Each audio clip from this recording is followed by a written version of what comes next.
Good evening. This is Akashvani. I am Valsa Williams with the news at 9.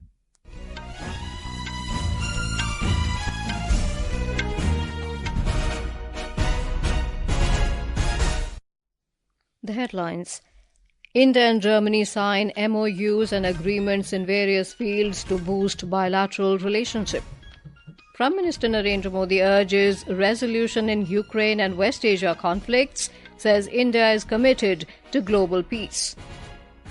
Indian and Chinese troops begin disengagement in Depsang and Demchok after over 4-year standoff in eastern Ladakh.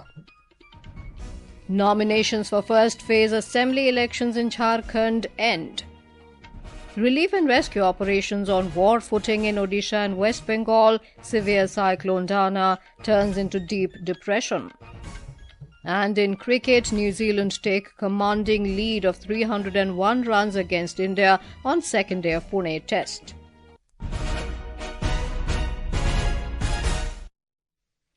India and Germany today signed multiple MoUs and agreements ranging from green hydrogen to innovation and technology to boost the bilateral relationship. The MoUs and agreements were exchanged in the presence of Prime Minister Narendra Modi and German Chancellor Olaf Scholz in New Delhi after delegation-level talks. India and Germany agreed on the exchange and mutual protection of classified information. Both the nations also expressed their commitment for the Indo-German green hydrogen roadmap along with innovation and technology. They also signed an agreement for a mutual legal assistance treaty in criminal matters.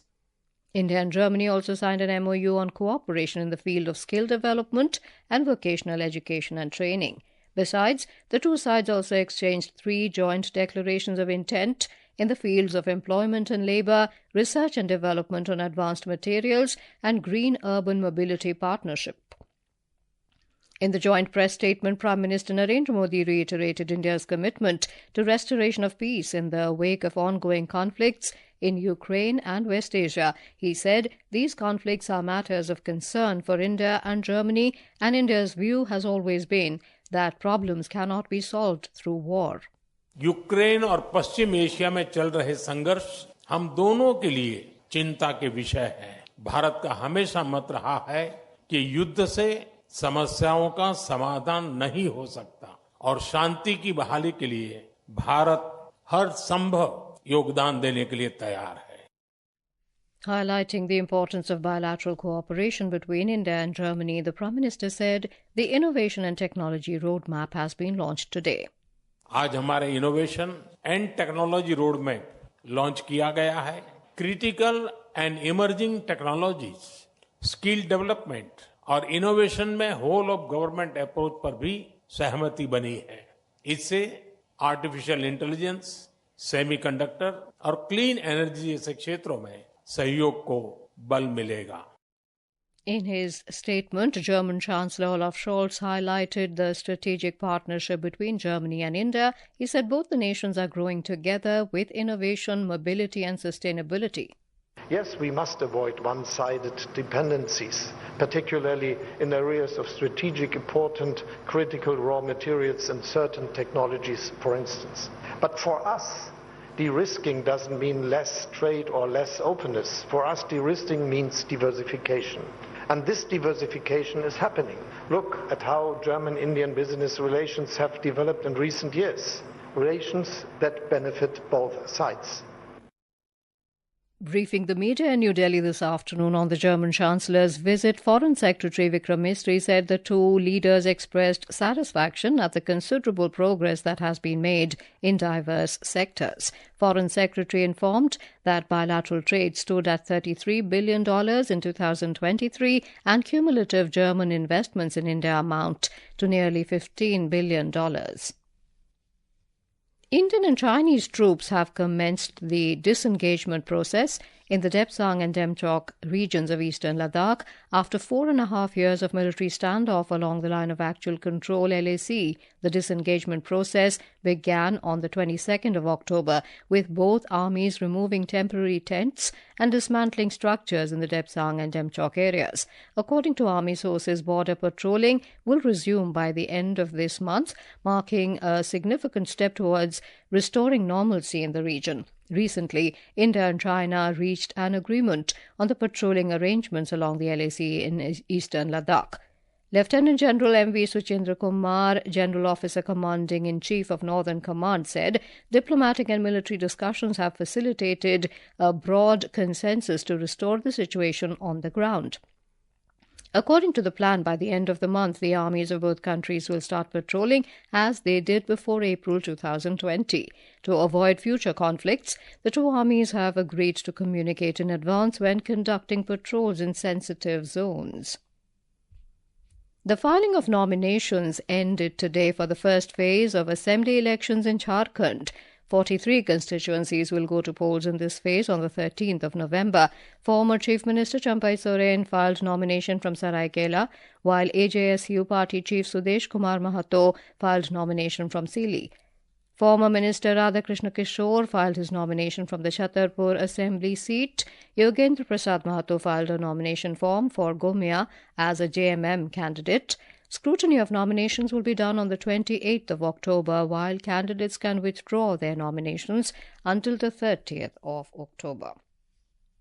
In Maharashtra, prominent leaders of all parties are filing their nomination for assembly elections. We have more from our correspondent. Senior BJP leader and Deputy Chief Minister Devendra Fadnavis today filed his nomination for Southwest Nagpur Assembly seat today. Mr. Fadnavis, who has been the Chief Minister, Leader of Opposition and now sitting Deputy CM, is serving as MLA for the 5th term from this seat. Meanwhile, Congress has fielded Praful Gudde against Mr. Fadnavis. Other prominent candidates, which includes the sitting Leader of Opposition in the Assembly, Vijay Wedettiwar, who will contest the Varora constituency in Chandrapur, while the Maharashtra Pradesh Congress Committee Chairman Nana Patole will contest from Sakoli in Bhandara district. The state BJP President Chandrasekhar Bawankule has already been declared the candidature for the Kamthi constituency in the rural Nagpur, while the BJP leader and the State Forest Minister Sudhir Mungantiwar will be contesting from the Ballarpur constituency in Chandrapur. Dhananjay Wankhede, Akashvani Samachar, Nagpur.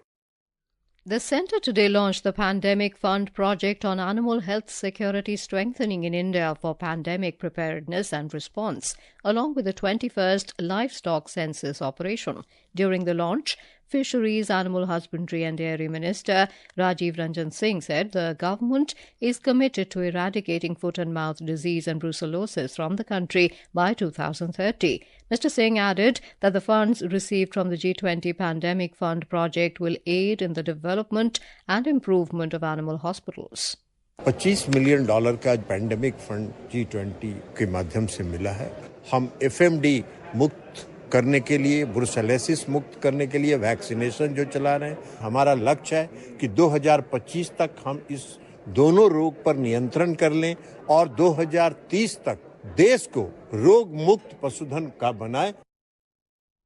Minister of State for Information and Broadcasting Dr. L. Murugan has stressed the adoption of artificial intelligence tools to boost productivity and enhance governance. He said that with AI-powered, data-driven decision-making, civil servants can focus on high-impact areas of governance, ensuring better service delivery and innovation within their departments. The minister added that AI tools like ChatGPT and Gemini can enhance productivity and reduce the burden of repetitive tasks.